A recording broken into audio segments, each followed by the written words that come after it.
Salah satu penggubah himne terbesar dari abad ke-18, bahkan mungkin yang terbesar sepanjang masa, adalah Charles Wesley. Sepanjang hidupnya, dia telah mengubah lebih dari 6.500 himne, dan banyak di antaranya yang masih terus dinyanyikan sampai sekarang. Salah satu di antaranya adalah Rejoice the Lord is King, yang telah diterjemahkan ke dalam bahasa Indonesia oleh E.L. Pohan menjadi Masyurkan Rajamu, dan terdapat dalam Kidung Jemaat nomor 224. Charles Wesley lahir di Epworth, Lincolnshire, Inggris pada tanggal 18 Desember 1707 sebagai anak ke-18 dari 19 anak seorang pendeta gereja Anglikan. Bersama dengan kakaknya, John Wesley, mereka juga menjadi pendeta gereja Anglikan dan pemimpin gerakan Metodis.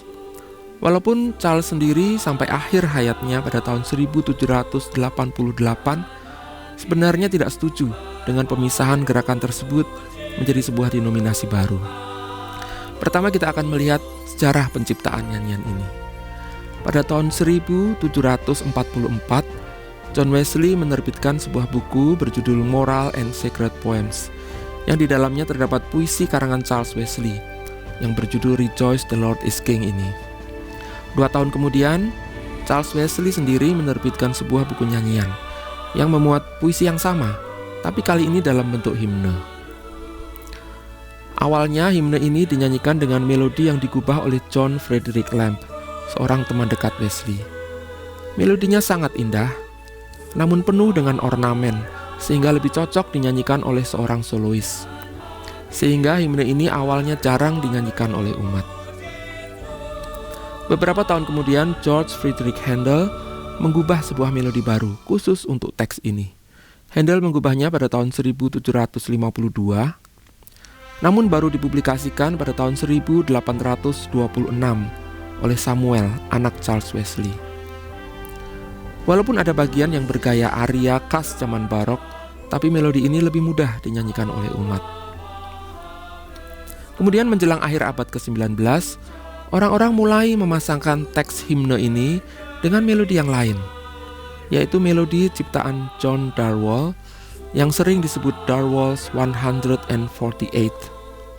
Karena awalnya melodi ini diciptakan oleh Darwall untuk menyanyikan Mazmur 148. Sebenarnya Darwall sudah menciptakan melodi ini sejak tahun 1770. Namun baru pada akhir abad ke-19 melodi ini bergabung dengan teks Wesley, dan inilah melodi yang sampai sekarang terkait paling erat dengan nyanyian ini. Sekarang kita akan melihat isi nyanyian ini. Inspirasi utama nyanyian ini berasal dari 2 hal. Yang pertama adalah nasihat Rasul Paulus kepada jemaat di Filipi, yang terdapat dalam surat Filipi pasal 4 ayat 4 yang berbunyi, "Bersukacitalah senantiasa dalam Tuhan. Sekali lagi kukatakan, bersukacitalah." Atau dalam bahasa Inggris, "Rejoice in the Lord always. And again I say, rejoice."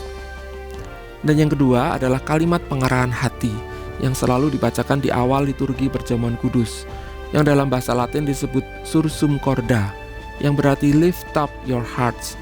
Angkatlah hatimu atau arahkanlah hatimu kepada Tuhan. Wesley menggabungkan keduanya sehingga menjadi kalimat lift up your heart, lift up your voice, rejoice, again I say, rejoice, yang terdapat di bagian akhir atau refren dari setiap bait nyanyian ini dan menjadi inti pesan nyanyian ini, yaitu agar kita mengangkat hati kita, mengangkat suara kita, dan bersukacita. Sayangnya, dalam terjemahan bahasa Indonesia, bagian ini diterjemahkan sedikit berbeda, sehingga walaupun maknanya juga baik, namun agak mengalami pergeseran. Dalam bahasa Indonesia, bagian ini berbunyi, "Suaramu dan hatimu berpadu muji Tuhanmu." Ajakan untuk bersukacita berubah menjadi ajakan untuk memuji Tuhan. Namun demikian, semoga ini tidak mengurangi penghayatan kita akan makna nyanyian ini. Sebaliknya, mungkin justru memperkaya pemahaman iman kita. Aslinya nyanyian ini terdiri dari 6 bait. Namun tidak semua buku himne memuat ke-6-6-nya. Terjemahan bahasa Indonesia juga hanya memuat 5 bait saja. Bait pertama diawali dengan seruan untuk bersukacita, bersyukur, bernyanyi, dan menyembah Tuhan. karena Dia adalah Raja. Rejoice, the Lord is King, yang menjadi judul nyanyian ini. Dalam bait kedua sampai kelima, ditegaskan bahwa Raja itu adalah Yesus, Sang Juru Selamat, Allah yang penuh kebenaran dan kasih, yang menduduki tahtanya setelah membasuh dosa kita. Kerajaannya kekal, surga dan bumi ada di bawah kekuasaannya, dan kepadanya telah diberikan kunci neraka dan kerajaan maut. Ia duduk di sebelah kanan Allah, dan semua musuhnya menyembah, tersungkur dan bersujud di bawah kakinya. Kalimat-kalimat yang kuat dan bergaya kredo atau pengakuan iman ini membuat bait-bait ini tidak banyak berubah sejak diciptakan sampai sekarang. Bait terakhir kembali diawali dengan kata rejoice, yaitu rejoice in glorious hope. Kita bersuka cita dalam pengharapan yang mulia, yaitu bahwa Yesus akan datang kembali sebagai hakim yang akan menjemput semua hambanya ke rumah yang kekal. Bait ini sebenarnya diakhiri dengan refren yang berbeda, yang menggambarkan para malaikat bernyanyi dan sangkakala berbunyi menyambut kedatangan Tuhan kembali ke bumi. Tapi belakangan refren bait ini disamakan dengan bait-bait yang lain. Sekarang yang terakhir kita akan melihat melodinya. Melodi yang digubah oleh Darwall, walaupun tidak secara khusus diciptakan untuk teks gubahan Charles Wesley, namun sangat sesuai dengan suasana dan makna nyanyian ini. Gerakan melodinya terus-menerus mengarah ke atas. Di bagian awal, nyanyian ini dibuka dengan 6 nada yang bergerak naik seperti anak tangga, mulai nada do rendah sampai do tinggi, dengan interval atau lompatan antar nada yang makin lama makin besar.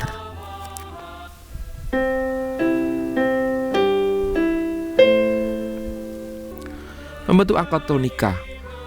6 nada berikutnya bergerak turun selangkah demi selangkah.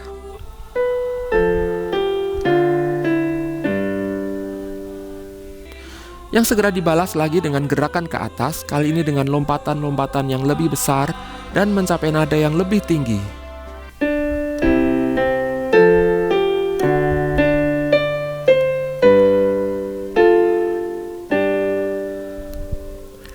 Bahkan di satu tempat nada melompat 1 oktav dari re rendah ke re tinggi. Kemudian melodi diakhiri dengan 2 kali gerakan ke atas. Yang pertama lebih pendek,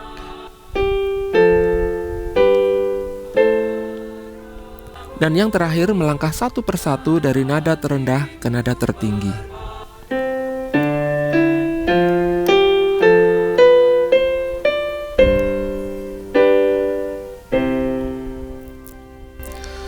Gerakan-gerakan ke atas ini selaras dengan pesan utama nyanyian ini, yaitu agar kita mengangkat hati dan mengangkat suara kita. Sedangkan lompatan-lompatan nada yang besar menggambarkan suasana sukacita yang kita rasakan ketika mengakui bahwa Yesus adalah Tuhan dan Raja kita. Yesus, Sang Anak Domba yang telah menghapus dosa kita, Ia berkuasa atas surga dan bumi, seluruh alam semesta, bahkan alam maut dan kunci neraka ada di tangannya. Karena itu kita bersyukur, bersuka cita, memuji Dia dan menantikan kedatangannya dengan penuh pengharapan. Dan seperti yang diungkapkan dalam judul terjemahan bahasa Indonesia nyanyian ini, mari kita memasyurkan Dia.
Sahabat, mari dukung pelayanan dan pekabaran Injil melalui YKB dengan membagikan link acara ini kepada sebanyak mungkin orang. Dukungan juga dapat saudara lakukan dengan mentransfer dukungan finansial ke rekening BCA ke nomor 450 305 2990 450 305 2990 atas nama Yayasan Komunikasi Bersama.